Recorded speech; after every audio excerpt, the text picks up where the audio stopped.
여러분 안녕하세요. 서울경제신문 뉴욕 특파원 김영필입니다. 오늘 PC가 나왔는데 예상을 뛰어넘었습니다. 네 가지 주요 항목이죠. 헤드라인, 전월, 전년, 코어, 그러니까 근원 PC, 전월, 전년 모두 예상치를 뛰어넘었습니다. 증시가 좀 많이 내렸어요. 그래서 오늘은 1월 PC와 함께 오늘 또 이제 시카고 부스 경영대학원에서 통화정책 관련 컨퍼런스 같은 게 또 있었거든요. 그런 내용들 오늘 좀 뭐가 많습니다. 뭐가 좀 많긴 한데 하나씩 차근차근 알아볼 수 있도록 하겠습니다. 아이고. 죄송합니다. 지금 이제 보이실 텐데요. 오늘 이제 3월 월스트리트 제목은 좀 이렇게 꼽아봤습니다. 슈퍼코어 서비스 물가가 1월에 0.6% 상승했다. 많이 오른 거죠. 그리고 인플레이션이 지금 잘못된 길로 가고 있다. 이거는 모하메드 엘 에리언 알리안치 선임 고문 발언입니다. 좀 의미가 있는 발언이어서 갖고 왔고요. 같이 좀 하나씩 살펴보도록 하시죠.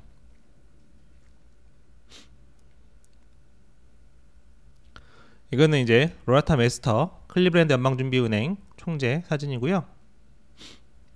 오늘 본격적으로 또 방송 시작하기 전에 찾아주신 분들 한 번씩 또 인사드릴 수 있도록 하겠습니다. 메인맵님 토요일 아침에도 감사하고요. 왈드님, 천사 루시퍼님, 신영기님, 내맘심쿵님, 정진호님, 흰님, 라멘트님, 빅보스님 모두 감사합니다. 흰님 그리고 제가 남겨주신 질문 제가 봤는데 오늘은 좀 제가 너무 정신이 없어서 정리를 못했어요. 그 달러 인덱스 관련 질문. 그래서 제가 이제 주말에 가능하면 영상을 하나 올릴 수 있으면 올리고 안 되면 그 커뮤니티란에 정리를 해서라도 하나 올릴 수 있도록 하겠습니다. 오늘 또 이제 본격적으로 방송 한번 시작해 보도록 할게요. 오늘 이제 PC가 예상보다 많이 나왔죠. 그러면서 나스닥이 1.69% 맞았고 S&P 500, 다우도 1% 넘게 하락했습니다. 이건 나스닥인데요. 여기 위에 점선이 어제 장마감 숫자니까 오늘은 계속 밑에서 기었다. 그거 보시면 될 것 같아요. S&P 500 맵을 보시면 오늘 주요 대형 기술주가 전부 다 빨간색이죠. 애플 1.8%, 마이크로소프트 2.18%, 엔비디아 많이 올랐었던 엔비디아도 1.6%, 구글도 1.89%, 아마존도 2.4%, 테슬라도 좀 2.5% 빠졌죠. 오늘 좀 많이 빠졌어요. 전반적으로 기술주 중심으로. 오늘 아무래도 좀 주식금리가 좀 또 많이 올랐거든요. PC가 좀 인플레이션이 끈적끈적하다는 걸 다시 확인해주면서 결과적으로는 정책금리가 더 오를 수 있다. 그러니까 국채금리 따라 올랐죠. 그러니까 그 부분에 좀 영향을 많이 받았습니다. 오늘 그래서 10년만기 국채금리가 한때 연 3.97%까지 올랐습니다. 그리고 이제 계속 전에도 한번 제가 말씀드렸었는데 2년 국채금리, 이전 국채금리는 정책금리를 가장 잘 반영하잖아요. 이게 좀 많이 올랐어요. 4.816%. 최근에 2년만기 국채금리가 많이 오르고 있다는 거, 이것 좀 계속 관심 있게 보셔야 될 것 같아요. 제가 이제 방송 시작할 때마다 앞부분에 꼭 항상 넣어서 말씀드리긴 하는데 투자하시는 분들도 2년만기 국채금리 동향 계속 좀 주의 깊게 보셔야 될 것 같습니다. 그리고 또 하나 오늘 달러 인덱스가 좀 많이 올랐어요. 105.32. 이게 어제도 말씀드렸었는데 계속 오르고 있어요. 이게 최근 5일치거든요. 103 이렇게 하다가 105까지 쭉 올라왔죠. 거의 이렇게 우상향으로 확실히 이제 트렌드가 보입니다.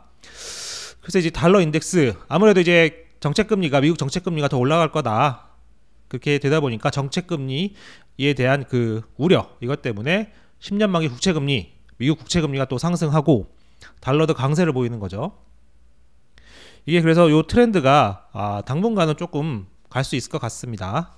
당분간 좀 더 갈 수 있을 것 같아요. 아무래도 계속 자료가 나올 때마다 미국의 그 정책금리 올라간다는 쪽으로 자꾸 이제 방향이 모아지고 있으니까 요 달러 인덱스도 당분간은 조금 강세를 보이지 않을까 이렇게 판단이 됩니다. 이거 한번 좀 잘 봐두실 필요가 있고요. 미시간대 인플레이션 기대는 이건 오늘 확정치입니다. 전에 이제 월 초나 고쯤에 이제 예비치가 나오고 월말쯤에 확정치가 나오는데 1년 인플레이션 기타 조금 떨어졌습니다. 예, 그래서 뭐 그게 좀 좋긴 하지만 어쨌든 오늘 PCE가 너무 강력하니까요. 큰 의미는 주지 못했고요. 독일 뭐 4분기 GDP가 좀 떨어졌다는 거, 예상치보다 속보치보다 좀 떨어졌다는 거 하나 있고, 중국이 이제 뭐 우크라이나 평화 뭐 12개 해양 뭐 얘기했었는데 예, 아무 내용이 없습니다. 예, 아무 내용이 없어요. 뭐 국경 문제, 뭐 철군 문제, 뭐 이런 거 아무 내용이 없기 때문에 그냥 뭐 서로 평화를 추구하자, 뭐 핵무기 사용하지 말자, 뭐 이런 거여서 아무 내용이 없습니다. 그냥 중국이 자기네 좀 과시하려고 내놓는 거죠. 왜냐면 우리가 이제 대국들을 중재할 수 있다, 뭐 세계 전쟁 우리가 중재한다, 이런 의미에서 내놓는 거여서 큰 의미는 없습니다. 그리고 이제 옐런 재무장관이 중국 기업이나 은행이 러시아 도우면 심각한 결계를 초래한다 이렇게 경고했죠. 그리고 이제 계속해서 중국 정부에게 러시아의 군수무기 대지 마라 자꾸 경고하고 있는데 좀 봐야 될 것 같습니다. 중국이 어떻게 나올지요. 어쨌든 그런 부분들과 함께 오늘은 가장 중요하죠. PCE부터 한번 살펴보도록 하겠습니다. 자, PCE 수치 한번 같이 보실게요. 이날 나온 이제 PCE가 전월 대비 0.6%죠. 블룸버그 통신 집계치가 중앙값이 한 0.5%였거든요. 그것보다 높았어요. 그리고 전년 대비로도 5.4%가 나왔죠. 월가 전망치는 5.0%였습니다. 그러니까 모두 다 높았어요. 에너지와 농산물을 뺀 근원도 전월 0.6%, 전년 4.7% 모두 높았거든요. 이러니까 이제 시장에서 깜짝 놀란 거죠. 이게 만만치 않구나. 물론 이제 CPI랑 PPI에서 우리가 좀 어느 정도 그 트렌드는 확인은 했습니다만, 또 이제 PCE까지 이렇게 나오니까 오늘 좀 충격이 좀 있었죠. 물론 이제 헤드라인 수치라 함은 에너지와 농산물 합친 거, 전체적인 다 포함한 거, 헤드라인 수치가 많이 올랐던 데는 휘발유 가격이 좀 상승한 가격의 탓이 좀 있습니다. 이건 CPI 때도 나왔었죠. 근데 이제 그게 다가 아니에요. 왜냐면 근원 PC도 많이 올랐다고 말씀드렸잖아요. 근원 PC도 많이 올랐죠. 그리고 세부적으로 좀 들어가 보면 상품과 서비스 모두 0.6%씩 상승했어요. 서비스는 사실 그동안 우리가 서비스 물가가 앞으로 계속 좀 걱정이다 이렇게 얘기했잖아요. 상품은 디플레이션, 그러니까 사실상 마이너스 물가가 나오고 있다. 그 중에서도 서비스는 근데 좀 계속 강하니까 이제 파월이 서비스 중에서도 이제 초근원 서비스를 얘기했었죠. 주택 서비스를 뺀 거. 주택 서비스는 올해 하반기가 떨어진다고 생각하니까 주택 서비스를 뺀 초근원 서비스만 좀 낮아지면 되겠다 이렇게 계속 얘기를 해왔는데 1월 달에 보니까 상품도 올랐어요.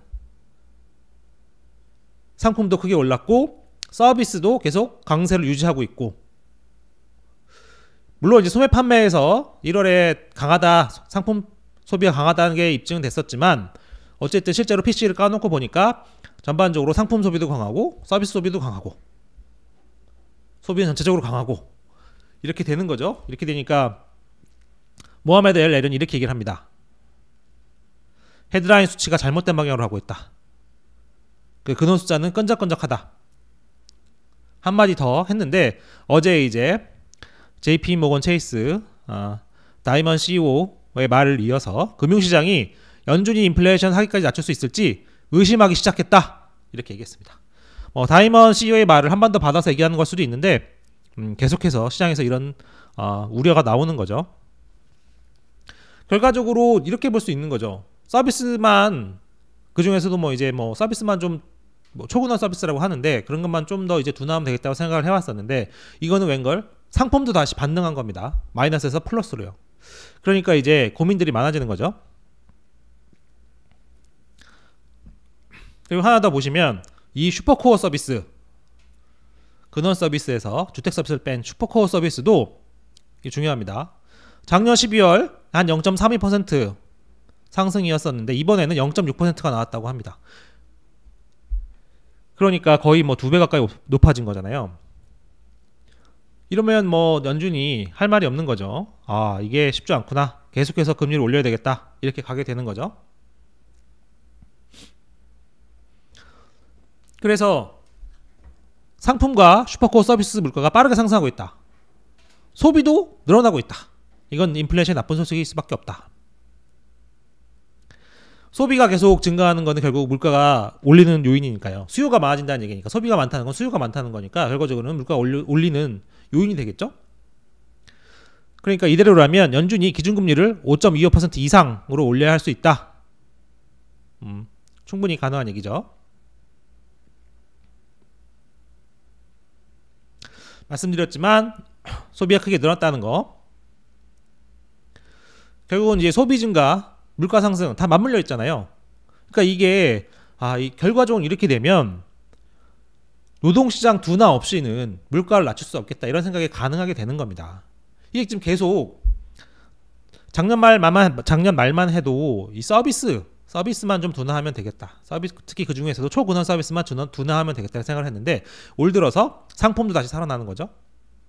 그러니까 이런 걸 보면 노동시장이 결국 둔화해야 되겠다. 근데 노동시장에는 둔화할 기미가 안 보이잖아요. 그럼 어떻게 되겠습니까? 더 많이 긴축을 해야 되겠죠. 더 많이 긴축하면 어떻게 된다고요? 침체 가능성이 높아진다. 그래서 시장이 갈수록 두려워하는 겁니다.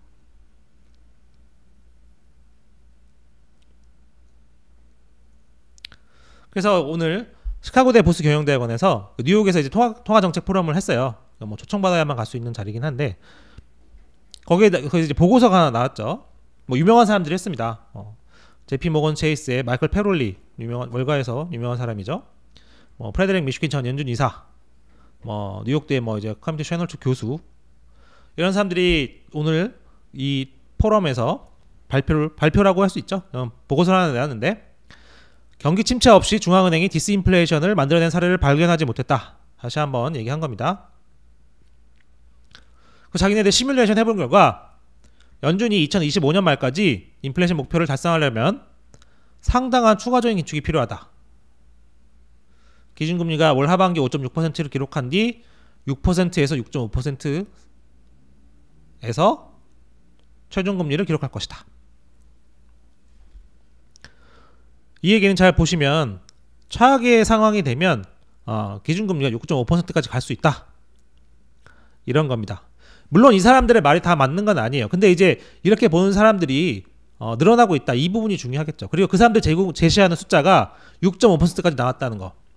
물론 뭐 그 전에 블러드는 더 많은 걸 숫자를 제시하기도 했지만 블러드는 어쨌든 그 다음에 지금 최근에는 5.25에서 5.5를 제시하고 있잖아요. 5.25에서 5.5면 되겠다. 대신 뭐 0.5씩 빨리 갔으면 좋겠다. 이렇게 얘기를 하고 있는 거지만 이 사람들은 6% 한 6.5%까지 갈 수도 있다. 이렇게 얘기를 하는 거니까 상황이 좀 녹록하지 않을 수 있다. 이렇게 볼 수 있는 거죠. 그러면서 이런 얘기도 했어요. 연준이 연착륙을 설계할 수 있는 능력이 있는지 의구심이 있다. 침체 없이 연착륙할 수 있을 것 같아? 못할 것 같은데? 이런 얘기를 한 거죠. 그래서 오늘 한번 이제 정리해서 말씀드리면 PCE가 네 가지 주요 항목이 모두 예상을 뛰어넘으면서 시장에 좀 충격을 줬다. 물가도 물가지만 소비도 강했다. 그러니까 이런 식이라면 결국 노동시장이 둔화할 수밖에 없을 것 같다. 노동시장이 둔화해 결국 물가를 잡을 수 있을 것 같다.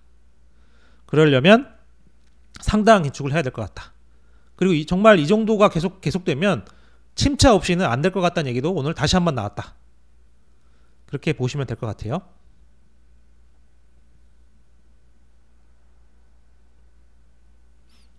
그래서 침체 얘기하니까 뭐 하나 더 보시면 이거 이제 클리블랜드 연방준비은행에서 뭐 3개월이랑 10년물 국채금리, 그 다음에 뭐 GDP 뭐 전망치 이런 걸 가지고 만드는 건데 이게 지금 현재 2024년 2월 수치거든요. 1년 내 경기 침체 확률이 한 62.74% 됩니다. 1월보다는 조금 낮아지긴 했어요. 근데 그래도 여전히 높죠. 여기 이제 빨간색 수치를 보시면 어느 때보다 좀 높은 편이에요. 2020년 뭐 이렇게 코로나 경기 침체 때도 41%, 뭐 2008년 뭐 이럴 때도 45% 수준이었으니까 그런 때와 비교해 보면 지금 상당히 높다고 볼 수 있는 겁니다. 그래서 이제 이런 클리블랜드 연방준비은행의 자료를 보면 침체 확률은 상당히 높은 편이다.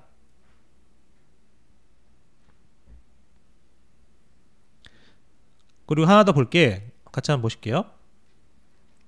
이게 개인 소비 지출이에요. 이제 명목 기준인데 1월에 1.8% 늘어났거든요. 근데 이제 하나 더 보시면 개인 소득은 0.6% 늘어났어요. 그러니까 이 얘기는 소득이 늘어난 것보다 지출이 더 많이 늘어났다는 거잖아요. 그럼 그 돈이 어디서 왔겠습니까? 결과적으로는 뭐 갖고 있던 돈, 뭐 저축해서 가져다 쓰거나 신용카드, 외부 차입을 통해서 썼겠죠. 이 말은 지금 소비가 강해도 한계가 있을 수 있다는 점을 보여줍니다. 왜냐하면 소득보다 지출이 더 빨리 늘어나면 결과적으로는 한계에 부딪힐 수밖에 없잖아요. 그러니까 이런 부분도 잘 같이 보면 그 다이먼이 어제 그런 얘기 했었잖아요. 제이미 다이먼이 오늘은 좋을 수 있어도 내일은 모르는 거 아니겠느냐 그런 얘기를 했었는데, 그래서 이런 부분을 좀 같이 좀 눈여겨보실 필요가 있겠습니다.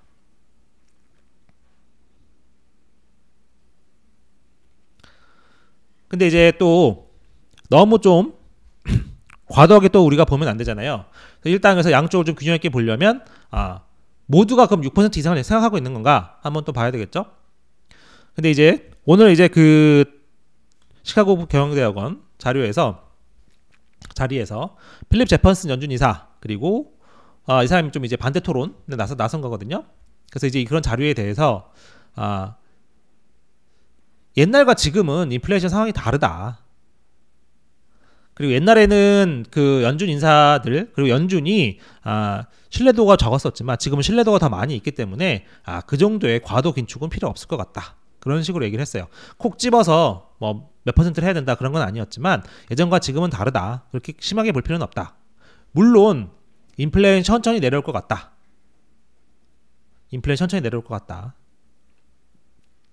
하지만 예전만큼은 높은 금리가 필요는 없을 거야. 그러니까 사실은 지금 상황에서는 모두가 지금보다 더 올라가야 한다는 건 다 동의하는 겁니다. 지금 4.50에서 4.75잖아요. 거기서 뭐 더 올라가야 된다. 기본적으로 뭐 금리 선물 시장에서도 5.25에서 5.5는 다 지금 반영하고 있으니까 뭐 더 가야 된다는 건 동의하지만, 그러면 지금 상황에서 6% 이상 6.5%까지 가는 게 맞을 거냐? 그거에 대해서는 아직 판단이 갈리고 있고 연준 내에서는 아직은 5.25에서 5.5 정도면 되지 않겠느냐. 물론 그동안 연준의 최종금 전망치가 계속 올라오고 있다는 점은 염두에 두셔야 돼요. 꾸물꾸물 계속 올라오고 있죠. 염두에 두셔야 되겠지만 또 지금 상황에서 그렇다고 너무 또 많이 반영할 이유도 없고 그럴 근거까지는 없으니까 이 부분을 같이 좀 균형 있게 보실 필요는 있겠습니다. 그리고 로레타 메스터도 오늘 그렇게 얘기를 했어요. 지금보다 조금 더 할 일이 있다. 그러면서 이제 오늘 CNBC 방송 인터뷰는 그 PC 나오기 직전에 했거든요. 근데 아마 대충 전에서 들어서는 알고 있었을 겁니다. 대충 숫자는 어느 정도였을지. 그리고 그동안 뭐 여러 가지 숫자를 다 봤을 테니까 그걸 다 듣고도 지금보다 조금 더 할 일이 있다. 그리고 내가 작년 12월에 생각했던 것보다 최종금리가 더 높을 필요는 없을 것 같다. 이렇게 얘기를 했거든요. 메스터 같은 경우에는 작년 12월에 최종금리 전망치로 5.25에서 5.5를 적어냈었어요. 그러니까 지금 아직 자기가 그걸 변하지 않았다고 얘기를 했으니까 대충 5.25에서 5.5 정도. 지금 상황에서 연준과 시장이 크게 다르진 않다. 하지만 전문가들 그리고 일부 시장을 중심으로 6% 이상의 얘기가 계속 나오고 있다. 더 많아지고 있다. 이렇게 생각하시면 될 것 같습니다.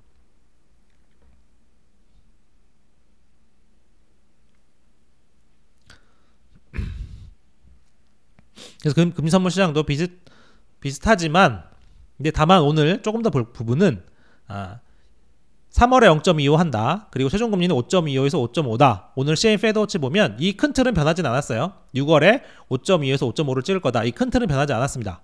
하지만 전반적으로 더 높은 쪽 금리들의 확률이 더 올라갔어요. 조금씩 더 올라갔어요. 그러니까 뭐 7월에 5.5에서 5.75 갈 수 있다. 이런 확률들이 조금씩 다 올라간 겁니다. 이거는 뭐 세부 수치들은 뭐 시시각각 계속 바뀌고 변하기 때문에 일일이 보실 필요는 없지만 어쨌든 그런 흐름이 나타나고 있다.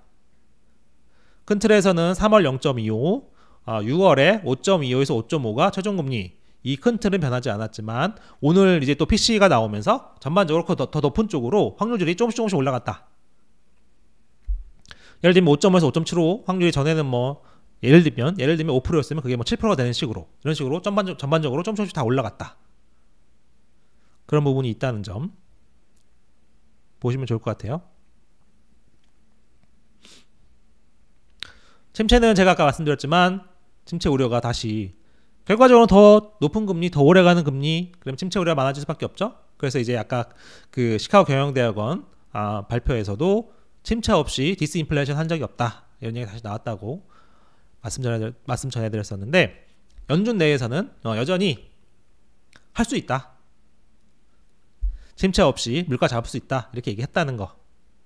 이거는 뭐 그렇게 주장할 수도 있기 때문에 같이 보시면 좋을 것 같긴 합니다. 개인적으로는 지금 갈수록 이렇게 계속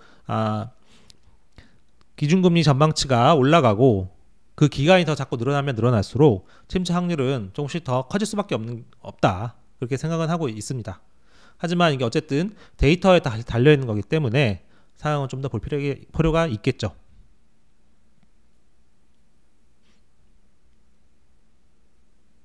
그래서 제가 좀 더 걱정하는 부분은 말씀드렸지만 최종금리가 한 5.2에서 5.5 정도만 해서 멈춘다 이렇게 하더라도 그걸 유지하는 기간 그게 더 길어질 수 있다. 이 부분 때문에 제가 좀 계속 더 걱정하는 겁니다. 시장 일각의 얘기처럼 꼭 최종금리가 6에서 뭐 6.5%까지 가지는 않더라도 한 5.25에서 5.5가 더 오래 간다. 더 오래 가도 이제 계속 긴축하는 거거든요. 그렇게 되면 당연히 침체 가능성은 높아진다. 이게 생각이 되기 때문에 저는 이제 이 부분들을 계속 좀 걱정을 하고 있는 거고요. 오늘 수잔 콜린스도 이렇게 얘기했습니다.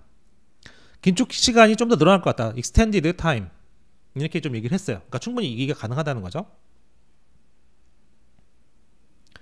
그리고 이제 계속 그동안 3월 월스트리트 보셨던 분들은 아실 텐데 여기 하나 또 보실 부분이 봐야 될 체크 포인트가 하나 있거든요. 자 보시면 1월에 근원 PCE 물가가 4.7%로 나왔습니다. 지금 연준의 기준금리가 4.5에서 4.75잖아요. 그래서 실제 정책금리 그러니까 이제 물가를 감안한 정책금리가 되겠죠. 그러니까 실제 정책금리에서 PCE, 근원 PCE 왜냐하면 연준은 근원 PCE를 정책의 기본으로 삼으니까 4.5에서 4.75 거기서 근원 PCE 4.7을 빼면 대충 0 정도 되겠죠. 0% 정도.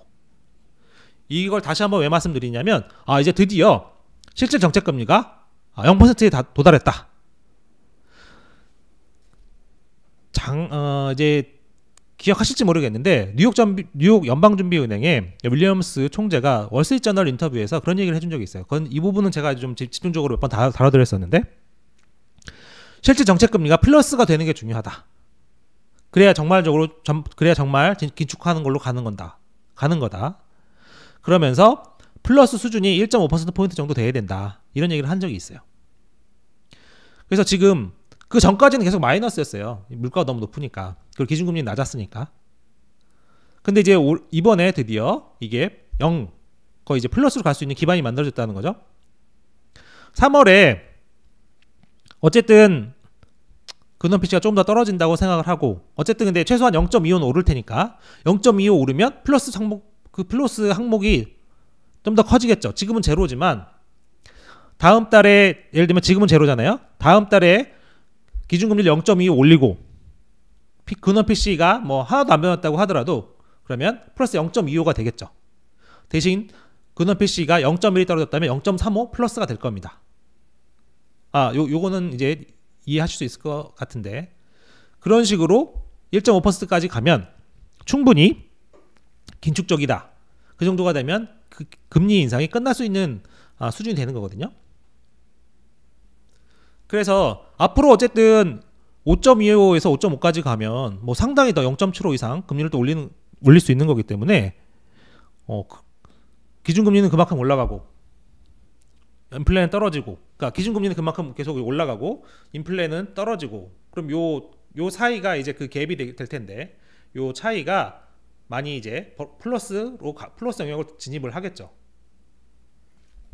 그렇기 때문에 이걸 감안을 해보면 앞으로 금리 인상은 몇 번 정도 하면 되지 않을까라는 추정을 할 수 있습니다.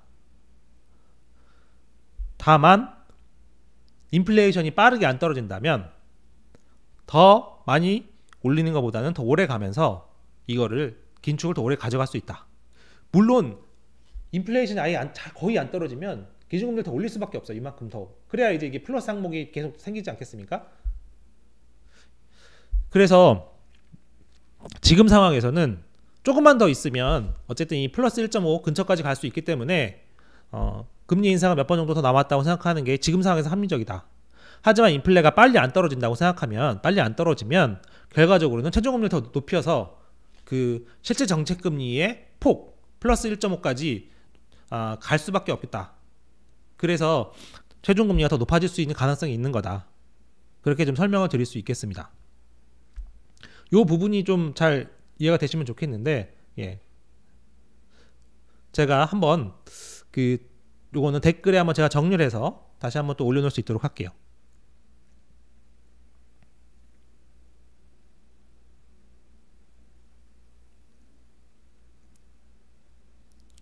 그래서 방금 말씀드린 내용을 정리드리면, 최종금리는 지금 상황에서는 한 5.25에서 5.5 정도라고 볼 수 있는데, 왜냐하면 지금 실질 정책금리가 드디어 이제 플러스가 됐다. 즉 제로 수준까지 왔다.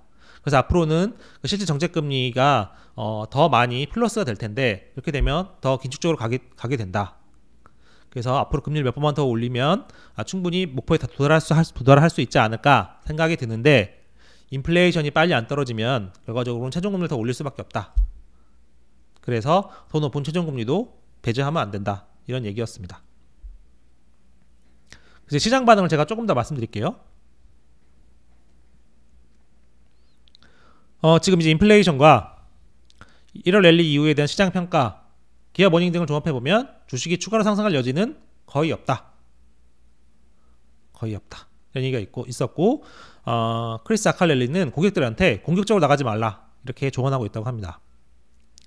그리고 이제 뱅크 오브 아메리카가 이제 뭐 자료 가지고 인용해서 쓴 거 보면, 주식형 펀드에서 돈이 빠져나와서, 그리고 현금 쪽 갖고 있던 것에 나와서 채권 쪽으로 들어가고 있다. 지금 채권 금리가 많이 오르고 있잖아요. 그래서 그런 부분이 있다는 거. 그리고 하나 더 보실 부분은, 오늘 로이터 통신이 국채 담당자 설문조사를 발표한 게 있는데, 이 숫자가 중요하기보다는 지난달보다 향후 국채금리 전망치가 점점 더 올라가고 있다. 그게 중요합니다. 숫자는 나중에 각각 보시면 되는데, 의미는 결과적으로 국채금리가 예전보다 더 올라갈 것 같다. 이게 나온다는 거죠. 국채금리가 올라가면 당연히 증시에는 안 좋을 수밖에 없습니다. 그리고 참고삼아, 추가 질문에 응한 17명 가운데 10명이 향후 3개월 내에 10년 만기 국채금리가 지난 최고치 4.2% 정도 수준이거든요.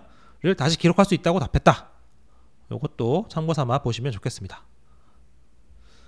국채금리가 이렇게 많이 올라가면 영향이 클 수밖에 없겠죠. 근데 이제 이런 어둠 속에서도 빛을 보는 분들은 여전히 있습니다. 아직 최저치로 갈 것이라고 생각하지 않는다. 오늘 PC를 봤어도 결국은 5.25에서 5.5 가는 거 아니냐. 결국 최종금리는 비슷한 거 아니냐. 이렇게 얘기했죠. 근데 이제 더 중요한 건 뭐냐면, 지금 상황에서 5.25에서 5.5 그걸 확인했다고 볼 수 있으나, 리스크가 갈수록 더 높은 최종금리에 대한 리스크가 커지고 있는 부분이 있습니다. 그리고 이렇게 됐다가 좀 인플레이션이 정말 쉽지 않다고 자꾸 나타나니까 그런 것들을 걱정을 하는 거죠. 국채금리도 자꾸 오르고. 그래서 좀 긍정적으로 볼 수도 있겠으나, 제 생각에는 침체 우려, 그리고 더 많은 국채금리, 그리고 더 높은 기준금리에 대한 우려가 굉장히 크기 때문에 좀 조심할 필요가 있겠다. 그런 생각이 좀 듭니다. 그리고 이제 앞에서 이제 우크라이나 얘기 조금 전해드렸었는데, 이게 CNN 기사인데요. 이런 얘기가 좀 있습니다. 중국 정부가 러시아에 드론과 탄약 등을 제공하는 방안을 검토하고 있다. 이런 기사예요. 미국 정부가 계속 경고를 해왔죠. 그런 거 하지 말라고. 근데 중국 정부가 실제로 이걸 지원하게 되면 굉장한 큰 좀 이슈가 될 것 같습니다. 거의 이렇게 되면 진짜로 약간 이제 지정학적 리스크가 상당히 또 올라올 수 있을 것 같아요. 지금 금리랑 이런 부분 때문에 리스크가 적지 않은데, 지정학적 리스크가 조금씩 다시 또 이제 고개를 드는 것 같습니다. 중국이 지원을 해주느냐 안 해주느냐에 따라서 전황도 달라질 수 있고요. 이제 와서 서방 국가들도 중국이 지원한다고 해서 뒤로 뺄 수는 없습니다. 오늘도 뭐 이제 미국이 대규모 지원 뭐 이런 걸 또 발표했었잖아요. 그렇게 되면 이제 전쟁은 더 장기화될 수 있고 더 치열해질 수도 있겠고요. 그리고 그뿐만이 아니라 중국이 이런 식으로 좀 자꾸 도와주거나 무기를 팔고 하면 중국이 세계 경제 그 블록에서 좀 떨어져 나갈 수 있는 가능성, 더 고립될 가능성, 고립이라고 하겠지만 뭐 러시아와 더 친밀해지겠죠. 그 가능성이 더 커지기 때문에 이 리스크가 좀 더 커지고 있다는 점, 리스크만 계속 많아지고 있긴 합니다. 그래서 그런 부분이 있어서 이런 부분을 같이 좀 봐야 되겠다. 그래서 좀 절대로 좀 쉬운 상황은 아니다. 그래서 뭐 이제 전쟁 상황이 어떻게 진행될지는 잘 모르겠으나 어쨌든 젤렌스키 대통령은 러시아와 뭐 협상할 의지가 없다, 이렇게 생각이 없다, 이런 식의 얘기도 하고 있기 때문에 지정 리스크가 쉽지 않을 것 같습니다. 어쨌든 그런 부분들 같이 한번 보실 필요가 있겠고요. 제가 이제 준비한 내용은 여기까지고 추가로 제가 답변할 내용이 있으면 말씀드릴 수 있도록 하겠습니다.